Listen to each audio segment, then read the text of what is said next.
In AD 268, the Roman Empire was the largest political structure on earth. It controlled territory from the Scottish Highlands to the Sahara Desert. It fed 30 million people. It built roads that are still visible today, and its soldiers refused to be paid. Not because they were lazy, not because they were disloyal, because the money was not money anymore. By the end of this video, you will understand exactly how that happened. You will understand the specific decisions, the specific emperors, and the specific numbers that turned the most trusted coin in the ancient world into a copper token with a thin silver wash. You will understand why the government set attempt to fix the problem made it worse. And you will understand why the pattern you are about to see is not a history lesson. It is a warning. Let us start with 3 numbers. In 31 BC, the Roman denarius contained 95 silver. Every coin that passed through your hands was nearly pure metal.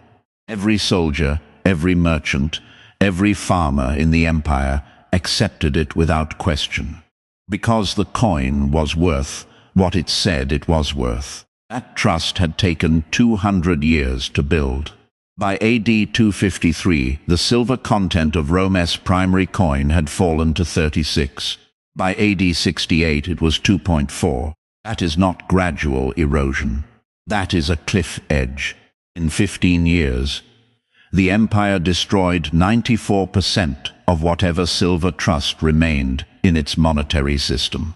Prices across the empire rose by nearly 1,000% between 258 and 275.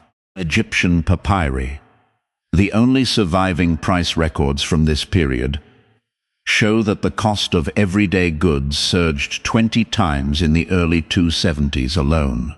A pound of gold, priced at 60,000 denarii at the start of the century, would cost 3.3 billion denarii by its end.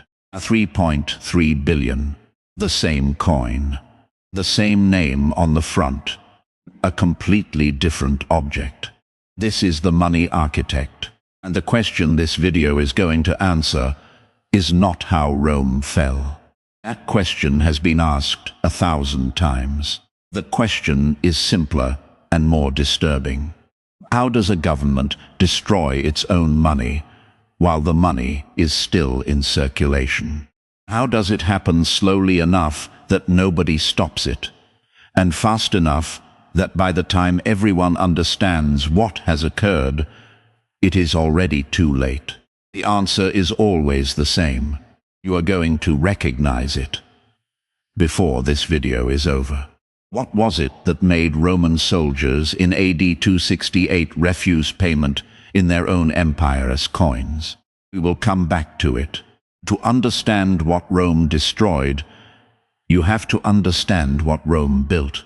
Augustus became the first emperor of Rome in 31 BC.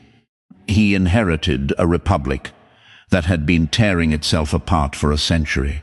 Civil wars, assassinations, currency chaos, from competing military commanders paying their own troops with whatever they could mint. Augustus ended all of it. One of the first things he did was reform the money. The denarius he standardized was 95 silver. It weighed 3.9 grams. It was accepted from Britain to Egypt, from the Rhine to the Euphrates. A Roman soldier on the Scottish frontier could send his pay home to a family in Syria, and the coin would be worth the same thing when it arrived. That is not a small achievement. That is the foundation of an economy that spanned 3 continents. For 2 centuries it held. Tiberius held it. Claudius held it. Even Nero, who made the first small cuts to the silver content, did not collapse it. He reduced the purity modestly, perhaps to fund his building projects, perhaps to pay his armies during a difficult campaign season. The coin still worked. Trade still flowed. The markets still trusted the metal in their hands. Here is what is actually happening in those early reductions. Every time an emperor shaved the silver content of the coinage, he was collecting an invisible tax. Called in the old coins, melted them down, added cheaper metal, and minted more coins from the same silver. The surplus coins went to the treasury. The public received coins that looked identical but contained less. Nobody announced the change. Nobody voted on it. The tax happened in the mint, in the middle of the night. And nobody could stop it, because nobody could see it. Economists have a name for this, not seigniorage. The profit a government makes from issuing currency. In the Roman case, it was not profit from legitimate monetary operations. It was extraction. It was the slow, deliberate theft of the purchasing power of every coin already in circulation. The reason it worked for so long is the same reason it always works. People trust what they are familiar with. The coin had the same name. It had the emperor's face. It was the right size and the right color. The trust was in the symbol, not the substance. And as long as nobody tested the substance, the symbol held. But here is the problem. A precedent had been set. Nero had proved it was possible to debase the coin and survive. His successors noted this, and the demands on the imperial treasury were not getting smaller. Rome's army was the most expensive institution in the ancient world.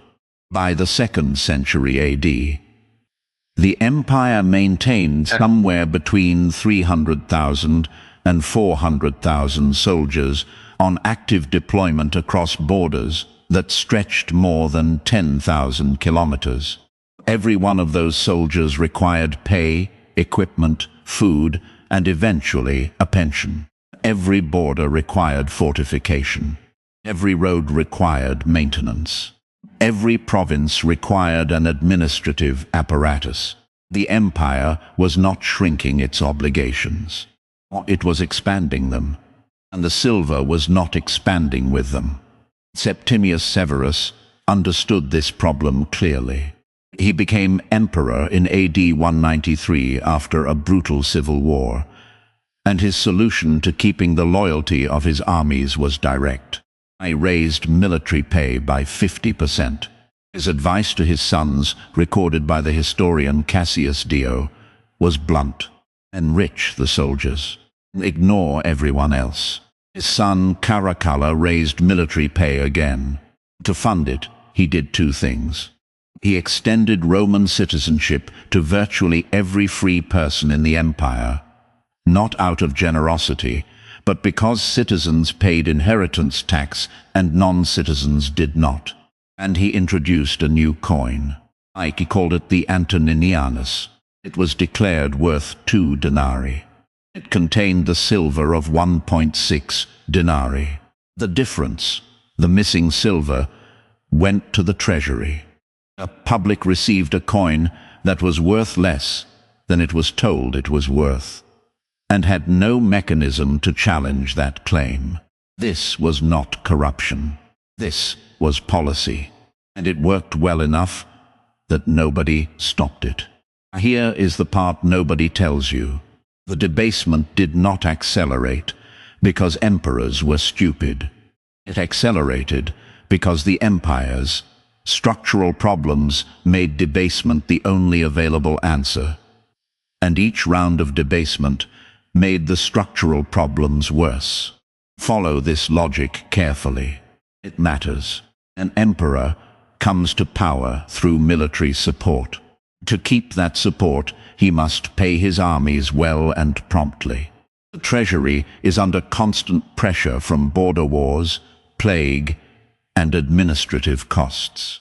The easy solution, the invisible solution, is to mint more coins by reducing their silver content. The coin count goes up. The silver per coin goes down. The soldiers are paid. The crisis passes. till the next crisis, which arrives faster than the last one. Because here is what happens in the market when the silver content of the coin falls. Merchants are not fools. They handle coins every day. They notice the color. They notice the weight. They notice that the new coins look slightly different from the old ones, and they adjust their prices upward to compensate for the diminished value of what they are receiving. This is Gresham's law in operation. Bad money drives out good. When two coins carry the same face value but different silver content, people hoard the high silver coins and spend the low silver ones. The debased currency floods the market. The good currency disappears into mattresses and buried jars. The government, having solved its short-term problem, now faces rising prices, hoarded savings, and a population that trusts the coinage less than it did before. So the emperor mints more coins, with less silver. Prices rise again. The cycle tightens. Between AD 235 and 284, at least 26 men claimed the Roman throne. Most of them held it for less than 2 years. Most of them were killed by the soldiers who had put them there. Each new emperor needed to pay the armies that backed him. Each payment required more coins. Each batch of coins contained less silver. The feedback loop was running at full speed. By AD 253, the Antoninianus held 36 silver. By AD 258, it held around 20. By AD 268, under the Emperor Gallienus, it held 2.4. Gallienus ruled for 15 years. During that time, he faced more than 10 major barbarian invasions across multiple frontiers simultaneously. He faced 15 separate usurpers, claiming pieces of his empire. He fought them all.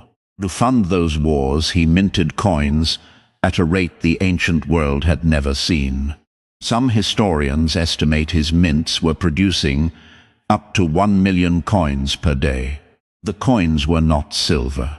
They were bronze tokens with a thin silver wash on the surface. Hold one under water, and the silver washed off, and then the banks stopped accepting them. This is not a metaphor.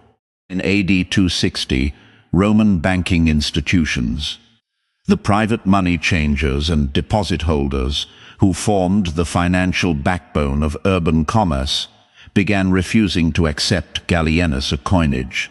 They called it what it was: copper, not money. When the banks of an empire refuse the empire's own currency, the monetary system has not weakened. It has ended. What follows is not reform. What follows is improvisation. Across large sections of the Roman economy, barter replaced currency. Soldiers demanded payment in kind, in grain, oil, clothing, iron. Landlords began collecting rent in produce rather than coin. Tax collectors accepted goods instead of denarii because the denarii were worth less than the grain they were meant to buy. The money had not been devalued.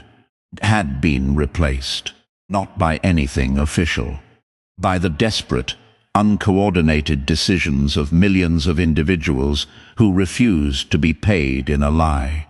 There is one more variable that the standard account of 3rd century Rome consistently underweights: the plague of Cyprian. Beginning around AD 249 and persisting for nearly 20 years, the plague killed an estimated 5,000 people per day in Rome at its peak. It tore through the army. It depopulated farming communities. It disrupted the agricultural surplus that fed the cities and the tax base that funded the legions. An empire that was already spending more than it collected now faced collapsing revenues at the exact moment its military expenditures were spiking. The mint was the only tool left. You cannot tax a dead farmer. You cannot borrow when the lenders have no confidence in your currency. You can only produce more coins and hope the fiction holds long enough to survive the next season. It did not hold, and this is where the story changes. Because what happened next in Rome is not unique. Specific coins are different. The specific names are different. But the structure of what follows is identical to what you will find in Weimar Germany in 1923, in revolutionary France in 1796, in Zimbabwe in 2008. Every currency collapse in history reaches the same moment. Rome reached in AD 268, the moment when the government tries to fix the problem it created by controlling the consequences, rather than the cause. In Rome, that attempt has a name and a date. The Edict of Maximum Prices, AD 301. Diocletian became emperor in AD 284. He was a capable administrator, perhaps the most capable the 3rd century produced. Reorganized the army, reorganized the provincial bureaucracy. He attempted monetary reform, introducing new gold and silver coins at higher purity standards. He was serious about fixing what his predecessors had broken. But the inflation was not waiting for him to fix it. Prices were still rising.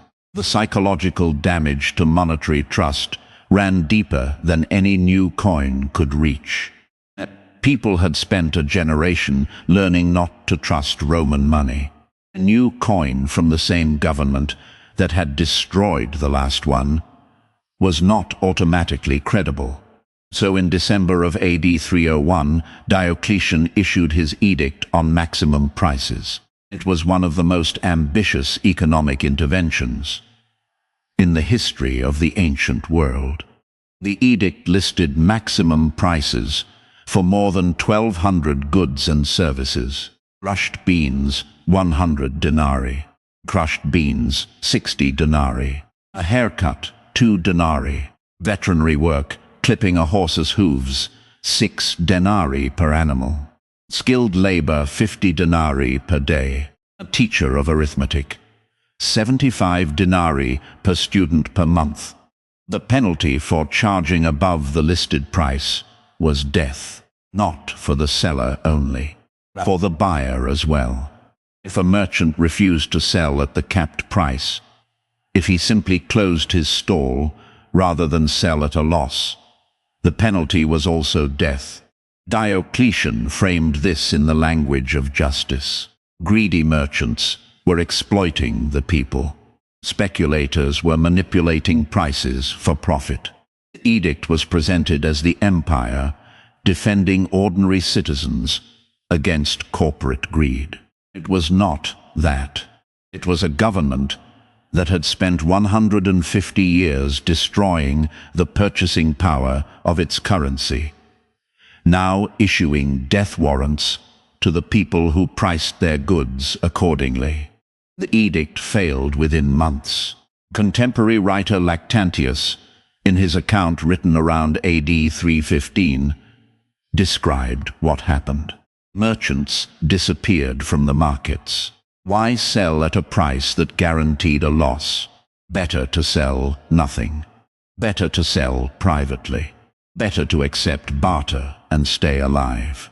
The result was not stable prices. The result was empty shelves and famine in the cities that depended on market trade for food. A papyrus from Egypt dated AD 335, just 34 years after the edict, shows wheat prices at 63 times the edict's stated maximum. The edict had not controlled prices. It had driven them underground and then watched them emerge, higher than ever, when the enforcement collapsed. 70% of the contemporary writings about the edict, according to later historians, recorded public contempt for it.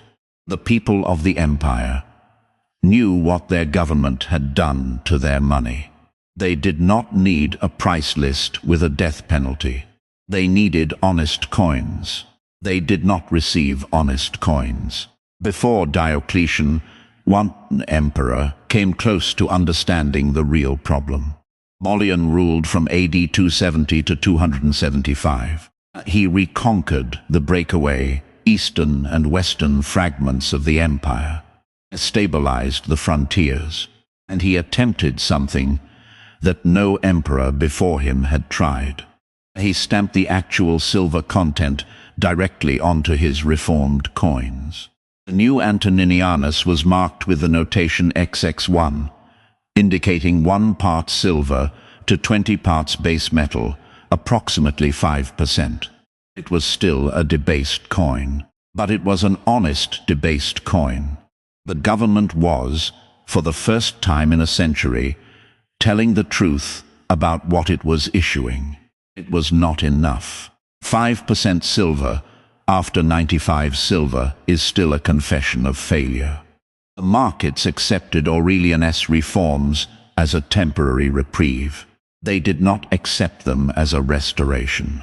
The structural problem had not been solved. It had been acknowledged. And acknowledgement without remedy is not reform. I pay attention to this number. In 1971, the United States government severed the last formal link between the dollar and gold. Before that date, foreign governments could exchange dollars for gold at a fixed rate. After that date, they could not. The dollar became, in the language of economics, a pure fiat currency. Its value rested entirely on trust, on the willingness of people to accept it in exchange for real goods and real labor. The Roman government did not have a gold standard to abandon, had a silver standard.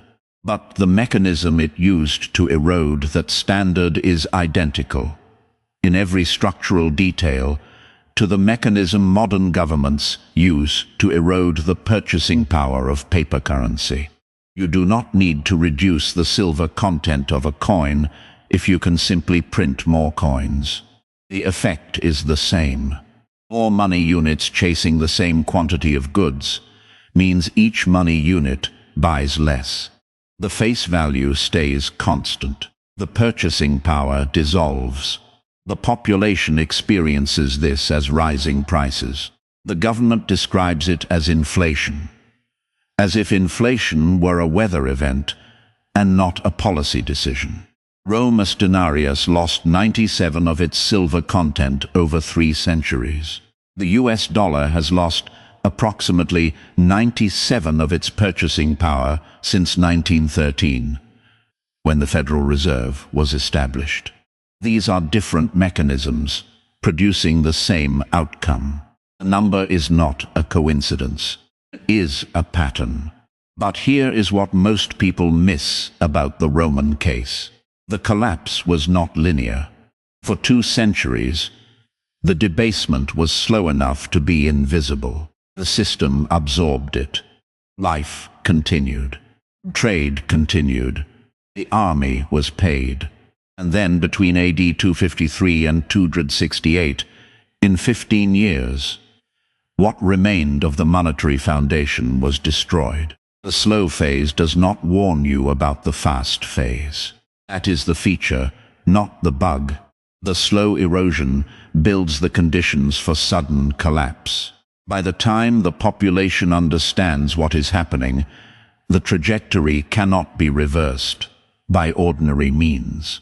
Diocletian tried extraordinary means. He tried death penalties. The market ignored him. Modern governments do not issue death penalties for charging above a price cap, but they do issue what economists call financial repression.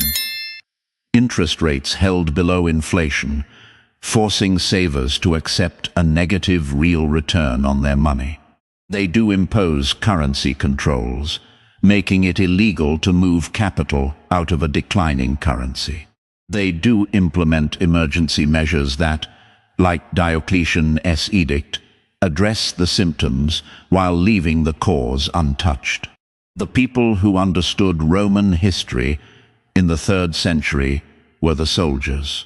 Not the senators, not the economists, the soldiers, the men who received their pay every month, who handled the coins, who noticed the color changing and the weight dropping. They understood before anyone else that the money was no longer worth the metal it was printed on. They responded the way any rational person responds to being paid in a declining asset. They demanded to be paid in something real. Grain was real. Oil was real. Iron was real. The denarius was not. This matters for you specifically, because what the Roman case demonstrates is not simply that governments lie about money. That is the obvious lesson. The less obvious lesson is about how individuals respond when they figure it out. The Roman population did not organize a protest movement against debasement. They did not petition the Senate. They did not vote the emperor out. They did what people always do when the official monetary system fails them. They built an unofficial one. Barter networks expanded across the empire. Local communities reverted to commodity exchange, paying in wheat, wine, salt, livestock. These transactions left no coins and no official record.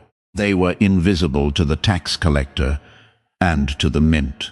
The empire's ability to extract revenue through the monetary system declined in direct proportion to the population's declining confidence in that system.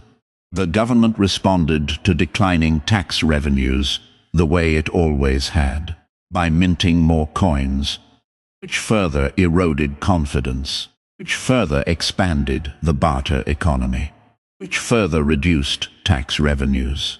You already know what this feedback loop produces. You watched it earlier in this video.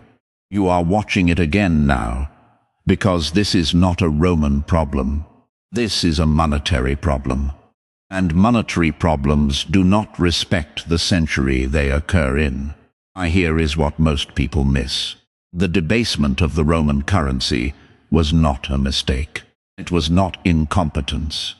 Every emperor who reduced the silver content of the denarius understood, at some level, what he was doing. He was borrowing from the future. He was consuming the accumulated monetary trust of his predecessors and converting it into soldiers, wages, and frontier fortifications and political survival.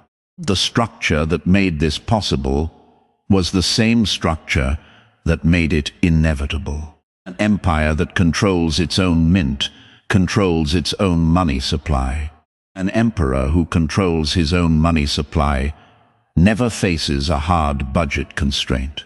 He can always mint more. The only limit is the point at which the population refuses to accept the coins. And that limit arrives slowly, and then all at once. This is not a failure of character. Gallienus was not a coward. Caracalla was not uniquely corrupt. They were operating within a system that rewarded short-term monetary expansion and deferred the cost to whoever came next. And whoever came next did the same thing, because the alternative, raising taxes explicitly, cutting army pay, abandoning frontier territory, was political death. Usually literal political death. 26 emperors in 49 years. Most of them killed by their own soldiers. The system selected for the behavior that destroyed it. This is the deeper pattern in the Roman case. Not that bad rulers debased the currency, but that the structure of imperial power made currency debasement the rational response to every fiscal pressure. Any emperor who tried to restore honest money without first solving the structural spending problem would simply bankrupt himself, while his debased currency continued to circulate. Aurelian understood this, stamped the truth on his coins, and died before he could enforce it. Diocletian understood something different. We understood that the political cost of honest money was higher than the political cost of price controls. So he chose price controls. I chose the visible intervention over the invisible cause. I gave the population someone to blame, the greedy merchant, the speculating trader, rather than acknowledging that the government had been the counterfeiter all along. And this is genuinely uncomfortable, because modern governments make the same choice for the same reason. Inflation is politically easier than austerity. Monetary expansion is politically easier than tax increases. Price controls, rent controls, energy price caps, pharmaceutical pricing mandates are politically easier than admitting that the money is worth less than it was. The population accepts these choices because the alternative narrative that the government has been systematically reducing the value of your savings for decades is too large and too threatening to act on in the ordinary course of daily life. Roman citizens did not organize against debasement. They adapted to it, and then the adaptations stopped working. There is one consequence of the Roman monetary collapse that receives almost no attention in popular accounts: the destruction of institutional knowledge. The Roman economy was not simply a market. It was a network of commercial relationships, long-distance trade routes, credit instruments, banking relationships that had been built over centuries on the assumption that a denarius sent from Alexandria would be worth a denarius received in Lyon. And that assumption broke. The network did not simply slow down, it broke. Long-distance trade requires trust across time. You ship goods today and receive payment in 30 days. If the currency in which you will be paid is losing value faster than your goods can travel, you stop shipping. Roman amphora, the ceramic containers used for long-distance trade in olive oil and wine, virtually disappear from the archaeological record in the 3rd century. They return partially in the 4th. The gap is the monetary crisis, made visible in broken pottery. The cities that had grown fat on trade shrank. The administrative class that had managed that trade contracted. The engineering knowledge that had built the aqueducts and the roads and the harbor infrastructure was embedded in institutions that needed commercial revenue to survive. Those institutions did not survive the 3rd century intact. What Rome lost was not only silver. This is where it gets genuinely uncomfortable. Because you are not a Roman citizen. You do not carry denarii. You are not watching the silver wash off your coins in a bowl of water. But you are living through a version of this story. And the version you are living through is moving faster than most people realize. Consider what has happened to the purchasing power of your savings in the last 4 years. Developed economies, consumer prices rose between 15 and 25% between 2020 and 2024. The money in your savings account did not grow by 15 to 25%. In most cases, it grew by 1 or 2%. That gap between the official return on your savings and the actual rise in the cost of living is not an accident. It is a policy. It is called financial repression, and it is the modern version of shaving silver off a coin. The Roman citizen who held a denarius in AD 250 and checked it against a denarius from AD 200 could see the difference in his hands. The color was wrong. The weight was off. The modern version of this test is harder to run because the numbers are abstract and the mechanism is invisible. but the outcome is identical. Your money buys less than it did. The face value stayed the same. The substance changed. Here is the question the Roman case forces you to ask. At what point does the individual stop trusting the monetary system and start building alternatives? Roman soldiers, that point was AD 268. A payment in grain, the payment in oil, payment in iron. The men who enforced the Empire's borders refused to be paid in the Empire's currency, because they understood, before any economist formalized it, that accepting bad money is the same as accepting less money. You have access to information they did not. You can read the historical record. You can look at the Egyptian papyri and watch the prices move. You can calculate exactly how many years it took Rome to go from 95 silver to 2.4. You can ask yourself whether the rate of change you are living through is fast or slow by comparison. The answer to that question is yours to reach. This channel does not tell you what to conclude. It tells you what the numbers say. And the numbers in the Roman case say this: the slow phase is not a warning. The slow phase is the preparation for the fast phase. And the fast phase, when it arrived in Rome, arrived in 15 years. Nobody in AD 253 believed that by AD 268 the money would be gone. The coins still said the same thing on the front. The emperor's face was still there. The mint was still open. The money was gone anyway. We started this video with a question. Why did Roman soldiers in AD 268 refuse to be paid in their own empire's coins? Now you have the answer. It was not mutiny. It was not laziness. It was not political radicalism. It was the rational conclusion of men who handled money every day and understood, without equations or economic theory, that a coin with 2.4 silver is not a coin. It is a token. And a token is only worth something if the institution behind it is trustworthy. By AD 268, that institution had minted 1 million tokens per day for years. The trust was gone. What followed was not unique to Rome. Diocletian tried price controls. The markets vanished. Denarius recorded the famine. A papyrus from AD 335 showed wheat prices at 63 times the official ceiling. The edict had not stopped inflation. It had hidden it temporarily and then released it at higher pressure.